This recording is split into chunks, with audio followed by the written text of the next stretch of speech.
You're watching Newsnight. I'm Pio Ontiveros. Let's go back to our top story. Another soldier dies from injuries, bringing the total deaths in the Sulu plane crash to 53. Of the fatalities, authorities have identified 7. We now go above and beyond the headlines with Armed Forces Chief General Cirilito Sobejana. Good evening, sir. Let's go straight to the questions. On Sunday, we had that very tragic accident of the C-130 crashing as it tried to land in JOLO, Sulu, sir.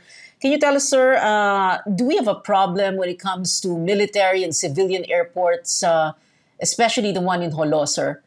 Gaano kahaba po ba o kaikli ang runway doon at yan po ba ay nag-contribute, did it contribute to the accident on Sunday?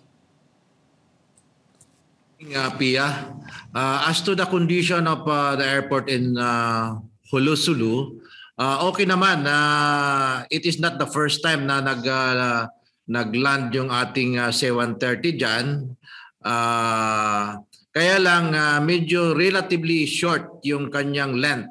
It is only 1,200 meters. So kailangan pag naka-touchdown ka na, you have to really stop immediately. Otherwise, aabot ka doon sa other side kung saan wall. Wall yung kabilang dulo, and ang limitation sa airport ng Sulu ay one way in and one way out, hindi both directions, unlike the other airports. So whether tailwind or up against the wind, isa lang yung direction na magagamit mo, yung coming from the west. So landing coming from the west, so in other words, sa sobrang taking off yes, to the west. Oo. So sir, sa sobrang ikli ng runway, I'll just use the term sobra because we had this accident, so there's no other way to put it, no? So dahil maikli ang runway, walang ang dapat mangyari parang maximum effort braking and all the assault landing procedures for landing a C-130 with a very heavy load like this. Can you also tell us, sir, kung ito ba kung mas mahaba po yung runway, then therefore the plane would have been able to take off again and safely take off again and go around, like you said, the one way in, one way out, go around ulit, tapos mag-approach ulit. The longer the runway, the safer for our aircraft. Kasi mayroon siyang time na makago around pa just in case na medyo miscalculated yung kanyang pagland. No? On the part of the JOLO Airport, talagang pagka nakita mong short yung or alanganin yung landing mo, you have to immediately decide to regain the power and go turn around dahil sa maiksi nga yung runway. So the longer the runway, the safer for our aircraft. Yun ang observation ko. Hindi man ako piloto, pero that is what my observation. Common sense din po, General Sobejana. Sir, also, meron po kasing report ang isa naming kasamahan, si George Cahiles, no? Nakausap po niya ang pamilya ng isa sa mga nurse corps, no, na namatay doon sa trahedyang ito, at yung kaibigan at mista kasama sa academy sa PMA ng isang major. At ang sabi po ng isang kamag-anak ng isang namatay, sir, ay dapat daw July 3, Sunday night, umalis yung July 3, Saturday night dapat umalis ang eroplano. Pero for some reason, nagbago daw ang schedule. So my question, sir, is if this is true, na dapat July 3 ng Saturday night instead of July 4, Sunday morning, if this is true, why was there a change in schedule, sir? That will form part of the things na imbestigahan ng team na sa ngayon ay nasa area, yung coming from the 220th Airlift Wing under Colonel Casaklang. At titingnan nila lahat yung records, the pre-departure procedures, and everything. including yung pilot's briefing, the safety briefing, the weather briefing, and everything. And the most important thing, yung black boxes na recover na rin, na hawak na rin ng mga investigador, tulad ng voice cockpit recorder and the flight data recorder. Unfortunately, we do not have the capability to open it and determine kung anong nilalaman. Kailangan ipadala pa natin sa United States of America, kung saan sila naman ang ating counterpart sa US na decommitted to us na once matanggap nila, gagawin kaagad nila upang maibalik sa atin at magkaroon na tayo ng conclusion kung ano yung dahilan sa pagbagsak ng ating C-130 3 days ago. Yes, well, tamang-tama sir. Dahil itong C-130 na ito, ginawa noong 1987, galing po sa Amerika. So tamang-tama at January na nga po ibinigay sa Armed Forces. Pero sir, yung sa cockpit voice recorder at yung flight data recorder na which are two separate and distinct recorders that make up the black box. Like you were saying, we're going to find out exactly what we need to know so that all our questions can be answered. However, there is just one thing I wanted to ask you, sir. Yes or no na lang po ang sagot kasi ang daming spekulasyon. No? So ang isa doon, ang sabi daw, overloaded. So the question here, sir, is it is a military transport plane. C-130 is a military transport plane. So you transport goods, equipment, ammunition, etc., tao. Kung tao lang po ang laman nun, sir, ilan po ba lang dapat ang sumakay sa isang C-130 na ganoon? Base sa pag-uusap namin kahapon ng commander ng Air Mobility Command, kung saan itong ating C-130 ay under his operational and administrative control. Nung kinumpute namin, yung 96 passengers, including the cargo, it is within its capacity. So I think there was no overload. Only that, alam mo yung C-130 natin na walang mga seatbelt yan dahil it's a cargo plane.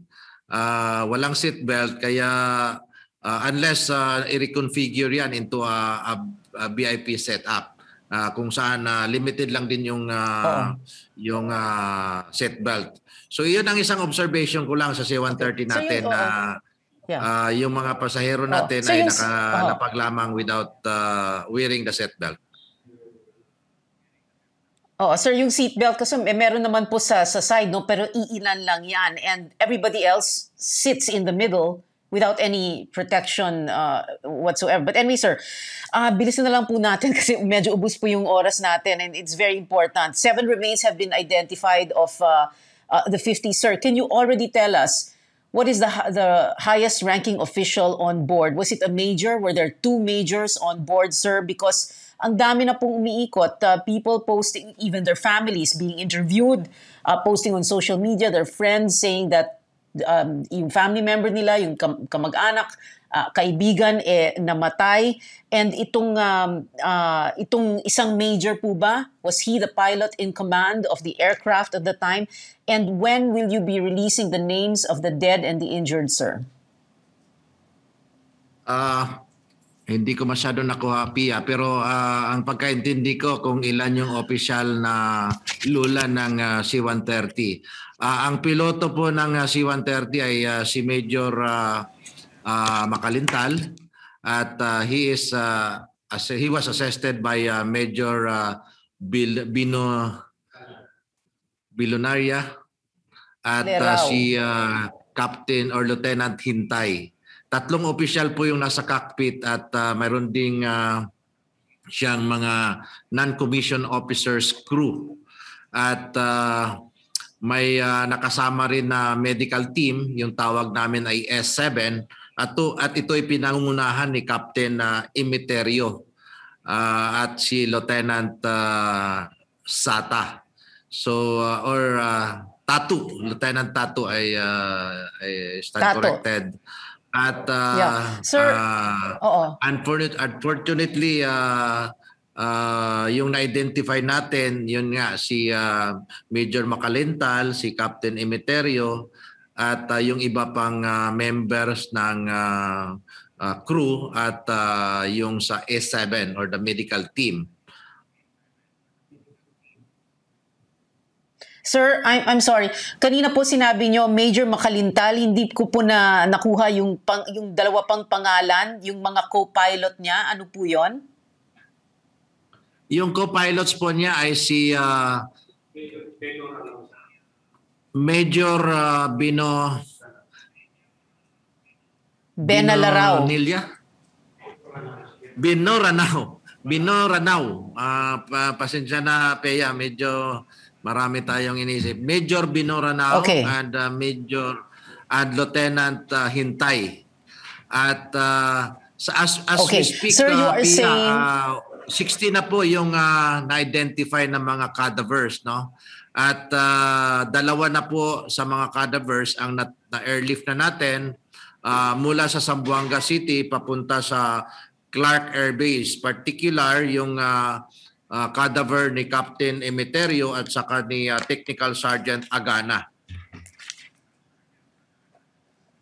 Okay. Sir, you are confirming now here on Newsnight on CNN Philippines that the pilots and the co-pilots, Major Makalintal, Major Benalarao, and Lieutenant Hintay, and Captain Emiterio of the medical team, and one technical sergeant ng NCO crew, and Lieutenant Tato perished in the crash, sir.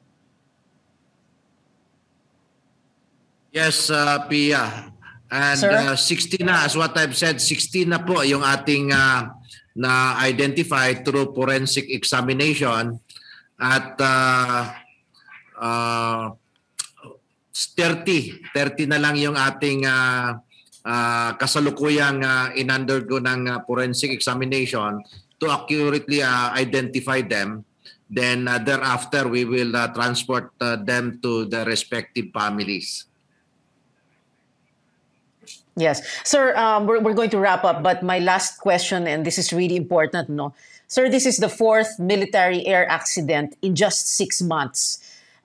We had the crash in January in Bukidnon, in March, another one, in June, Tarlac, MG520. Sir, we are just trying to wrap our heads around this, no? And people, people want to be proud of our armed forces. But what are we to make of this, sir? In 6 months, 4 po ang aksidente. And also, was there any other time in our military history na in 6 months, 4 po ang air crash? Nakakabahala po, Pia, itong number of air accidents involving our Air Force assets. At doon pa lang sa unang aksidente, Pia, talagang gumagawa na tayo ng hakbang to review the airworthiness of our assets as well as the competency of our pilots and crew. And at the same time, we also did a thorough review on our safety procedures. The safety standards has to be met. And unfortunately, nasundan pa nga at yung tulad ng nasabi mo, in a period of 6 months, 4 crash incidents po ang nangyari. So we are praying and we are doing our best na hindi na po ulit masundan itong pangyayaring ito. Kaya again, I reiterated my instruction to the Philippine Air Force to further review our maintenance procedures and see to it that all aircraft that are checked out are really airworthy. I'm not saying na hindi airworthy yung C-130 natin at yung 3 pang na-crash after the first crash. No? Only that we underscore yung importance of maintaining our assets.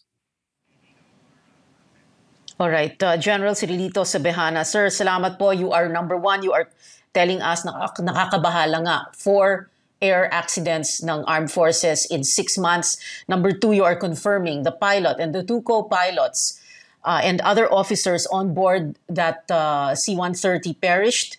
And number 3, you are also confirming 16 po ang na-identify na sa mga cadavers na-retrieve po sa C-130, the downed C-130. General Sobejana, sir, thank you very much, sir, for joining us this evening po.